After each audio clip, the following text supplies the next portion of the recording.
Welcome to the world of LearnX. Today we're stepping inside best practice, and I am joined by a very special guest, Lauren Davis. So, Lauren, you are a dog sleep specialist. Now, that's not something many people can say. So, take me right back to the beginning. What does everyone watching and listening need to know about how to become a dog sleep specialist? You're quite right, Andy. I actually did careers day at my daughter's school recently. They all looked at me blankly when I said that was my job, not on the standard list. But yeah, as you know, I'm a vet by trade. So I was a mixed vet and then a small animal vet. I had one of these very wiggly careers. I think it's a fantastic thing to do now. Tried a lot of different things. Tried being technical vet. I wrote some content, things like that. Great, but really couldn't find my space. Wasn't quite sure where I fit within the vet. I knew I loved it, but I wasn't quite sure where my jigsaw piece went. So I ended up pulling out entirely. I went to work for a human healthcare company making mattresses, which I the see. framework begins to hang together. And in that space, your mattress is a clinical device, a medical device. So you have to have a file about this big.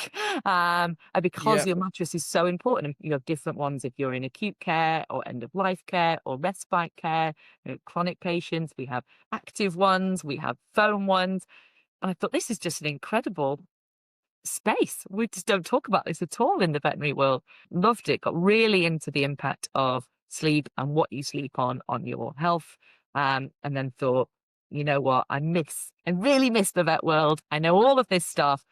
I'm going to go and take that home. It felt like coming home with all this new information that I'd kind of stolen off the NHS and brought into the vet world. So that's how it amazing. was. So, tell me about what you learn when you're training to be a vet and when you're working in practice. What does the average vet, and of course there's no average vet because vets are all superhumans, of course, but what does the average vet learn about animal sleep, specifically dog sleep, through training? I would say nothing. To be frank, Okay. Yep. but we're generally talking, particularly intelligent people. It's not difficult to make that leap that sleep is important. But as to why it's important, what's going on kind of a neurobiological level, of course, we've got our neurologists who will touch on it in their specialized training. But even then, there was a neurology day this year, which was great. The Neurology Society had their day on sleep, and it was fascinating for a load of human sleep specialists to come in and talk about it because there is so little about sleep. Obviously, I was there as well, holding the banner for vet sleep specialisms. And it is so important. We spend so much of our lives sleeping. For those people who don't know, I'll put my hand up. I'm one of them. How many hours should a dog be spending sleeping in a 24-hour cycle? So a bit like us, you get some people that survive on air, right? And some people that need 9 hours, 9.5 hours. But on average for humans, it's 8. So just like that for dogs, on average, it's 12, but it's somewhere between 10 to 14 in general for your adult, healthy dog. And they're the same as us in that the very young and the very old tend to have a much increased sleep need. So young puppies can be anything up to 22 hours even, and they're really small. And of course, our very old dogs tend to spend a lot more of their time asleep as well. So I'm an absolute nightmare if I haven't slept. One night I might get away with it, 2 nights of bad sleep, interrupted sleep, and I'm absolutely terrible. I can't function particularly well. What happens to dogs when their sleep is interrupted, when their sleep is poor, when they're not getting enough sleep? What are the kind of symptoms that you might start to see? Well, the fact you mentioned interrupted sleep is really important there because it's not just about the hours that you get, especially anyone who's had maybe a young baby at home or a young puppy and been woken at all those intervals through your night, maybe spent a lot of time in a hotel room. You know that actually your sleep tracker or whatever can be saying, you manage 6.5 hours, but you can still feel really atrocious. And that's because the way that sleep works is you get into sleep, you then have light sleep, which is like the prep stage for the good stuff, and then deep sleep, and then dream sleep. And it's the deep and the dream sleep that really make the difference to how you feel in the morning. The first for body and the second for mind. But if you are being disturbed all the time, you quite often will spend a lot of time in those early stages of sleep trying to get to the good bits and then rewoken. So you spend all of your time in light sleep and not as much Okay. time in deep and dream sleep. Then it's those areas that really make the difference to how you feel. And that is exactly the same for dogs. So all of your body repair happens in deep sleep, all of your brain processing your memories, processing any kind of traumatic event that's happening, prepping for the next day. They're not getting that either. So in terms of symptoms, we see what we would do, maybe more achy, maybe slightly less able to cope with sort of small microaggressions. So a human example might be your partner loading the dishwasher wrong, which you might ignore one day, but after a few nights of broken sleep is Yeah. suddenly just a huge trigger. And that's exactly the same for dogs. It might be that they could have walked past that dog that's straining on the lead if they've had good sleep, but actually now that's just too much, and woof, they're all into it, having that dog on dog aggressive interaction. Right. So I'm going to rewind slightly there, Lauren. Dogs dreaming. Okay. So what do dogs dream about, and what do we know about what they dream about? Because obviously they can't kind of tell us in a Exactly. conventional way like humans. So how do we know that dogs dream? And even if there isn't the scientific kind of evidence, what do you think they're dreaming about? I'd be interested to know.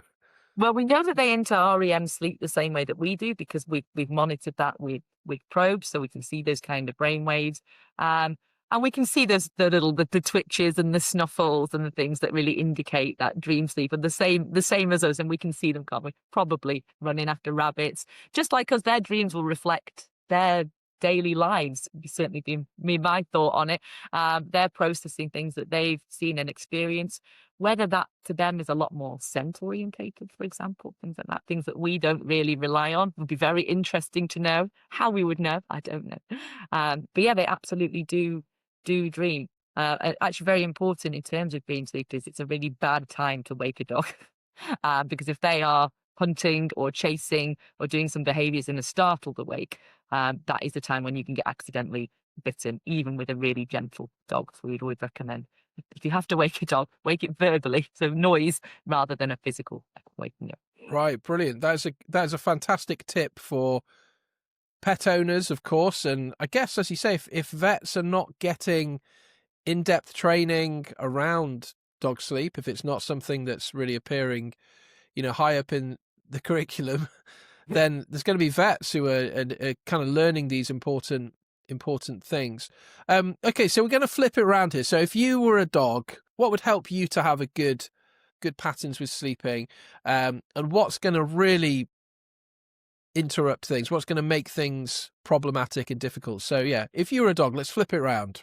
Yeah, that's a really good question. I think you mentioned pattern first, and that's a really critical part of dog sleep that a lot of people miss. Um, People talk about their dog sleep, saying the dog, we know it's 8 o'clock or 9 o'clock, the dog takes himself off to the crate or takes himself off to bed. And we know it's 7 in the morning because the dog's up, they want a wee or they're ready for breakfast or whatever it is. So they sleep the same time as the human does. But we also know that that isn't enough sleep for a dog. We're kind of 8 hours, they're more to 12. So when are they getting that extra 4 hours sleep? Well, the answer is they do it through the day. So we're monophasic sleepers. We sleep in one block. They are polyphasic sleepers. They sleep in blocks throughout the day. So if I was a dog, what I would really want is time to sleep in the day. So places like doggy daycares can be really difficult for dogs because it's hard for them to find space to sleep. If their owners are working from home, it's important to make sure you're not disturbing them when they're sleeping, because COVID was a huge problem for dogs that had suddenly had people working at home.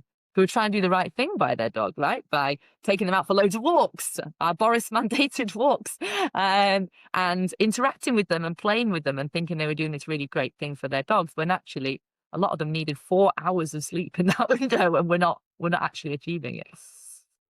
When it comes to sleep for humans, sometimes people go to the GP, they're struggling to sleep. In my experience, GPs are very quick to point to the medicine cupboard and say, oh, well, take this tablet, take this pill. They're not necessarily giving you an injection for sleep. But there's lots of, there's over-the-counter things, there's prescriptions. Is there a point at which you'd notice things with a dog where you would need to look at medicine, but what kind of things, what kind of things should you be doing before looking at that? Again, I'm a little bit new in this dog sleep area, so I'm going to be learning more than anyone else on this interview, Lauren. But yeah, tell us about how that side of things works. Yeah, it's great. So it's all the sorts of things that if you sat down and you really thought about it, I think most of us would probably come up with ourselves. But it's nice to sit down and think about it. I think one of the things that we miss in the profession is the time to sit and think about it. It was such a time poor profession.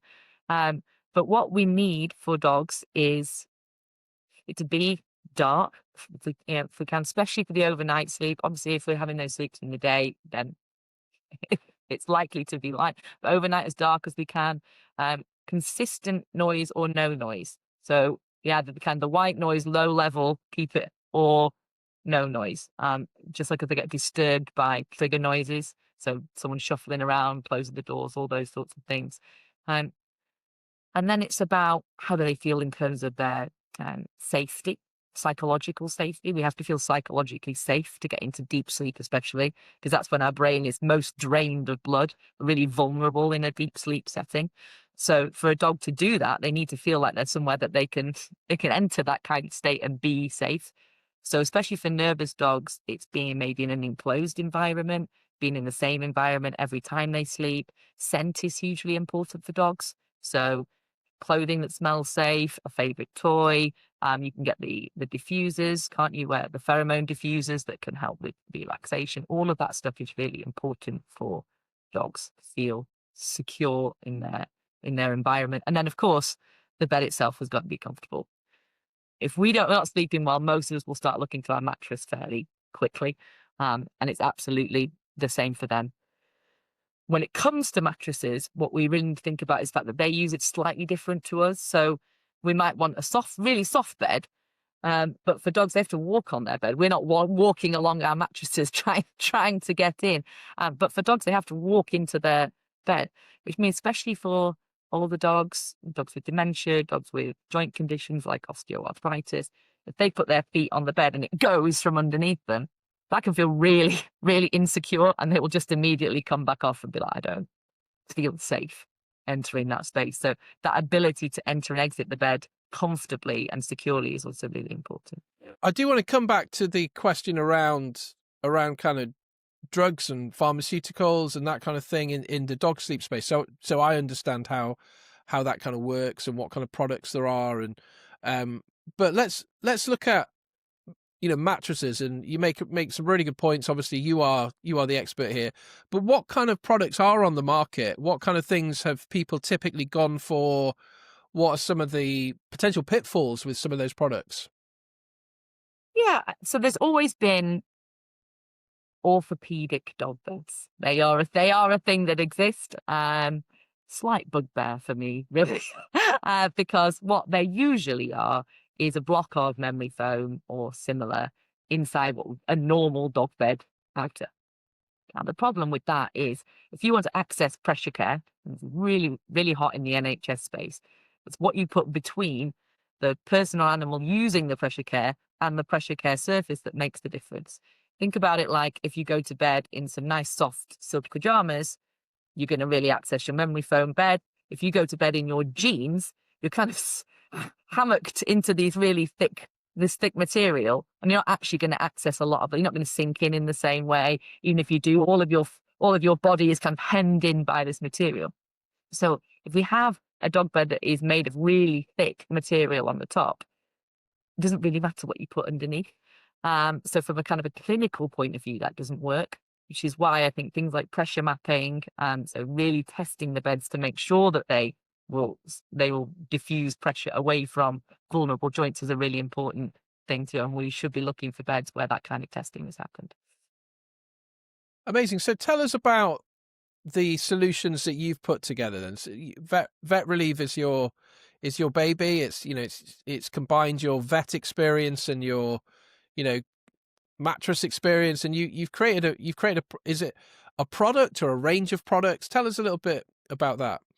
Yeah, well, I mean, yeah, you're right. And everyone wants to talk about their baby, don't they? So we actually have two ranges, soon to be three, which is very exciting. We start working with physiotherapists soon on helping them.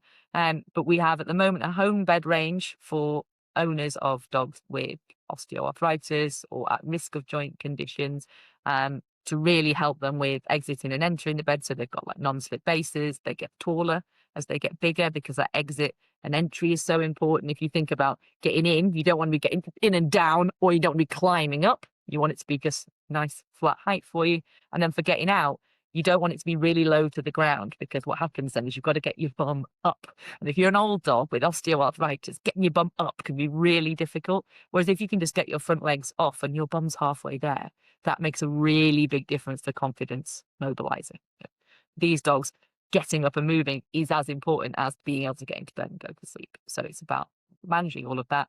And we have, for example, we have two bolsters. Instead of a three-sided bed, we have a two-sided bed. It just means instead of having to get on and twist, which can be, especially if it's your lower back that's got osteoarthritis, that can hurt. It just means you can fall on and flop, but you can still get all of you can rest your head, still at the back support. There's little small changes like that that we've kind of implemented to try and make this a really comfortable night's sleep, but also accessible for dogs with joint conditions. That makes a big difference. So in terms of information or misinformation around dog sleep, and again, because I keep kind of asking you two questions in one go, and I should just do one at a time. But within the realm of information and misinformation, where does kind of the pharmaceutical question come in? Are people being recommended kind of medical solutions that might not be needed when it comes to sleep? What are your thoughts on this area? I think a lot of the time the question of sleep doesn't come up very much in the veterinary space. We're time poor. There are a list of questions that already need to be asked about pet owner. We quite often don't get to asking how that pet's sleep, or how the owner is perceiving their pet's sleep. And I don't believe in a lot of cases that owners feel like it's something they should mention. Is it relevant? Does the vet care? And that is one of the big barriers, I think, is that we don't talk about it specifically. Nurse clinics are really helping with that. I think that really helped, that extra bit of time to really delve into things. So I love nurse OA clinics. They're just one of my favorite things. I think they're so fantastic for the owner. They're so fantastic for the pet. They make such a difference. But when it comes to pharmaceuticals, there isn't much out there specifically for sleep. But things like calming aids can help because they help with psychological safety. Things like pain medication can help, because if you don't feel pain, the pain can't disturb your sleep.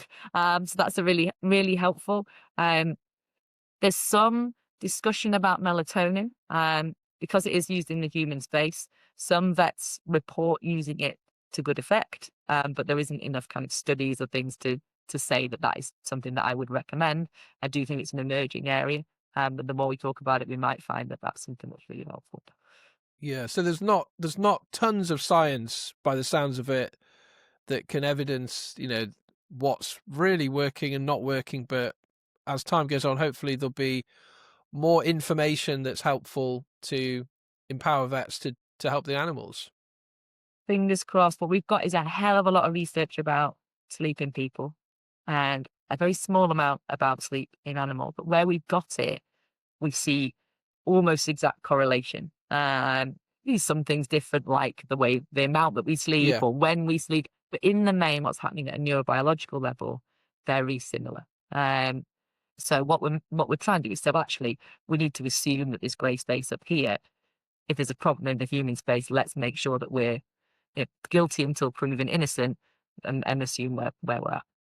absolutely. So make sure your dog's not too close to the TV just before bedtime. He's not on his iPad or anything like that. Not taking his devices into his basket with him. Want to avoid all those things. Okay, so let's change kind of focus a little bit here, Lauren, because obviously you are a vet, but you're also you're an entrepreneur. You're a self-starter. The entrepreneurial journey can be quite challenging. So how are you sleeping? I can tell you there's been periods I've slept like a baby and periods where I've barely slept at all. I'm sure this rings true for you as well, Andy.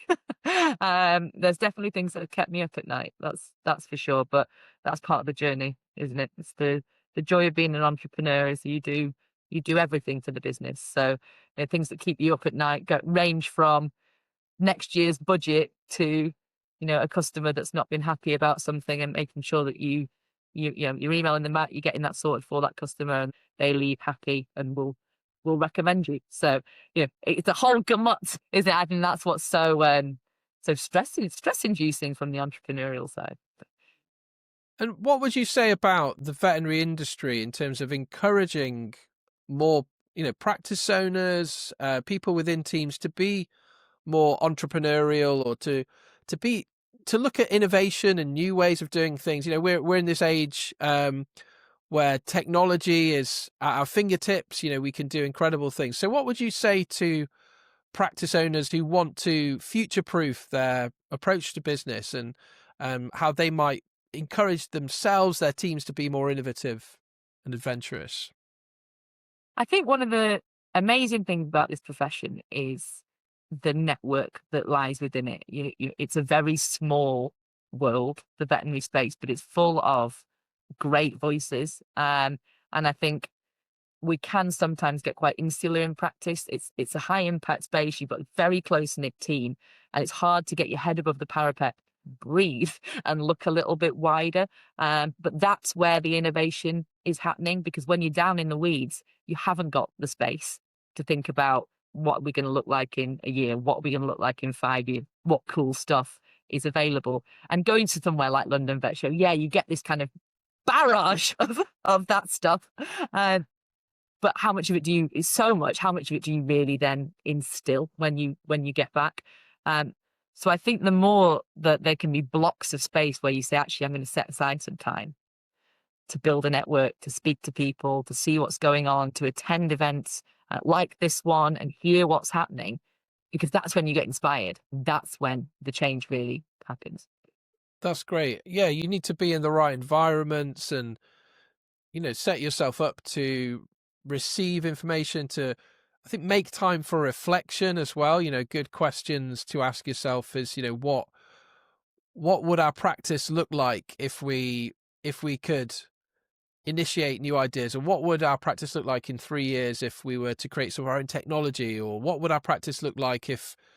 So just on this point of working with practices, how do you work? Are you selling your products directly to consumers, or do you sell them via the vet practices or wholesalers? What's your kind of model, Lauren? So we have a veterinary specific product as well, our VetRest Duos, which are our veterinary kennel mattresses. So they are sold direct to clinics, and you can get them through us. You can get them through Nupsala, you can get them through Vet Direct. So we work with a lot of the big wholesalers as well, which is great. And that's fantastic. It's a lovely way in to speak to the practices. We can make direct impact on how animals are resting and existing within the practice space, which is great. It's also a fab opportunity for me to talk about our Ortholux home beds, because once people understand and are on board, then it becomes part of what do we recommend for people when they've got their newly diagnosed osteoarthritic dog or whatever it is. What's the kind of the package that we say? We talk about non-slip flooring. We talk about you might want to raise the feed bowl. We talk about bedding.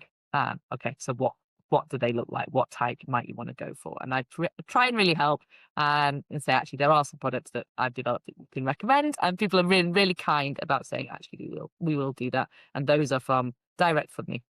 And if you were a practice owner, what would you be doing in terms of looking at ways to resell products to your customers? Now, most vets I speak to don't like the sales word. They don't see themselves as salespeople, but ultimately, as a pet owner, there's lots of things that you need, from a bed for your dog to, all the equipment for travel or whatever. There's so much animal paraphernalia. Yeah. Are there companies that help vets to sell direct through like affiliate and referral models where, vets can take a little part of the transaction? Do you think enough vets are engaging with those kind of opportunities to help serve their customers better and also make a little bit more for their bottom line?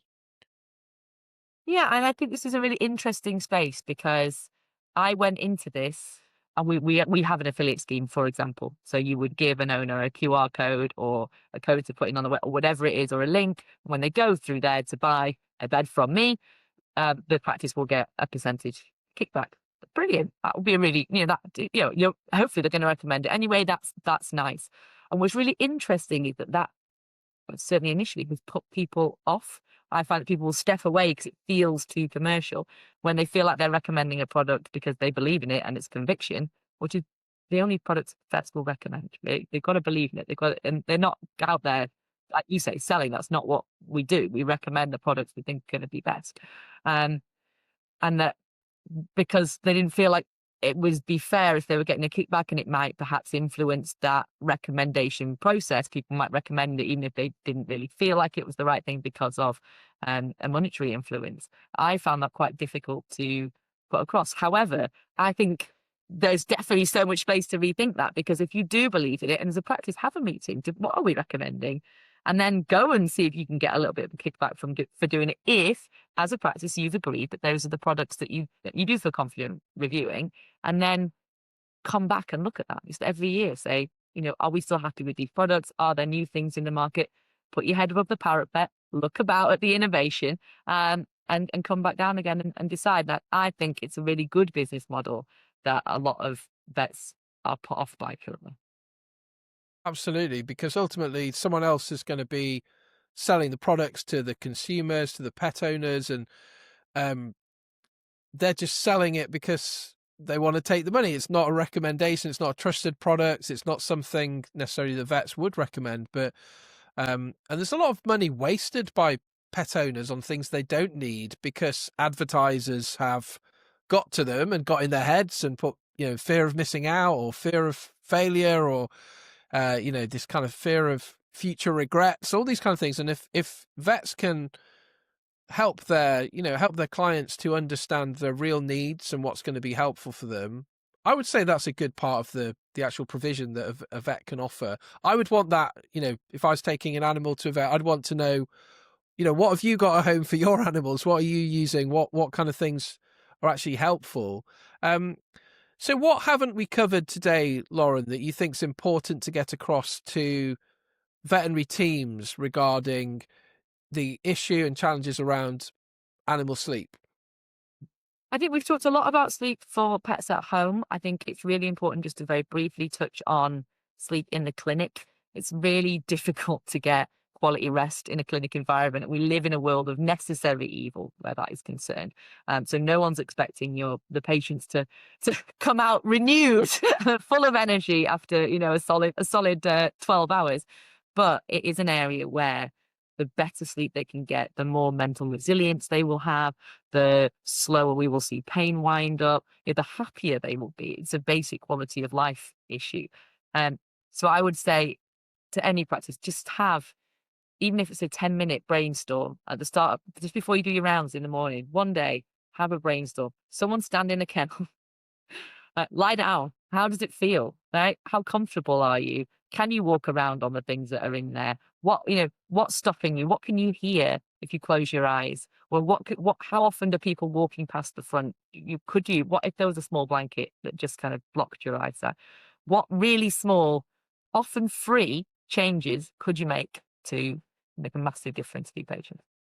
That's brilliant. Really, putting yourselves in the shoes or the kennel of the dog is a really good way of thinking about this. Okay, so I don't know if this is a controversial question or not, but I often see these kind of pet hotels being advertised, and there's kind of places you can go and take your animals, if you're away. Are they good places for sleep, or are they going to be more like kind of doggy prison? Like what's really happening behind the curtain there? Do you think your animal's going to actually come out well rested? I think it's pretty tricky for them to rest well anywhere that isn't their home environment. But of course, there's advantages to make it companionship and things in the day. It really depends on the setup. I would say you need to visit those places before you would put your dog in anywhere. And it also depends on your dog, right? Do they like companionship? Are they used to being with lots of other dogs, or actually they like solo beings? They're happy chilling out, and it might not be as appropriate for them. So it's it's definitely worth considering their sleep hygiene and how they're going to sleep in those environments. So I know we've spent a lot of time talking about dogs, and that's your kind of your focus area, but there's going to be a lot of kind of cat lovers here. Can we throw a bone to the cats, proverbially, with any suggestions around cat sleep? Is there anything you would recommend in that space? It's about finding out where do they feel comfortable and safe, watching their behaviors. They'll tell you what they like. If they're happy to sleep on the floor in the middle of the lounge, well, fine. But if they're finding somewhere tucked away and and hidden to sleep, perhaps they don't feel safe in that environment. Can we do something? Can we use something to help them feel more comfortable? Um, they also need a similar amount of sleep to dogs, actually, although they do a lot more resting than dogs do. People think that cats need loads more sleep than dogs do, but again, actually, it's not physiological sleep. They just chill out a lot better than dogs do. Um, so I think all of that, and again, just making sure that you're thinking about their habits. They are what we call up in dusk and dawn kind of time. So are you making sure that they've got activity during that time that they can go? That's a great time to play with them, for example. Give them the mental stimulation so that when they do sleep, they're going to sleep more deeply. Fantastic. Lauren, I have learnt so much from this interview. It's been really fascinating. And what I really love about you and the work you do is you've seen a real gap in the market, and there isn't all the science that you might hope there is out there, but you're pushing things forward and you're encouraging conversations around something which I think must be incredibly important for animals, for pet owners, and for vets as well. So hats off to you in terms of the work you're doing, and long may it continue. Thank you so much for joining today. And just to shout out to everyone who's watching and listening, if you're with us for the Best Practice Summit, make sure you hop onto the LearnX platform. We have a series of just a handful of questions. In fact, we'd like to invite you to reflect upon, post your answers in the comments, and that will make sure you get your certificate of attendance. So thank you so much for joining, Lauren. Have a great rest of the day.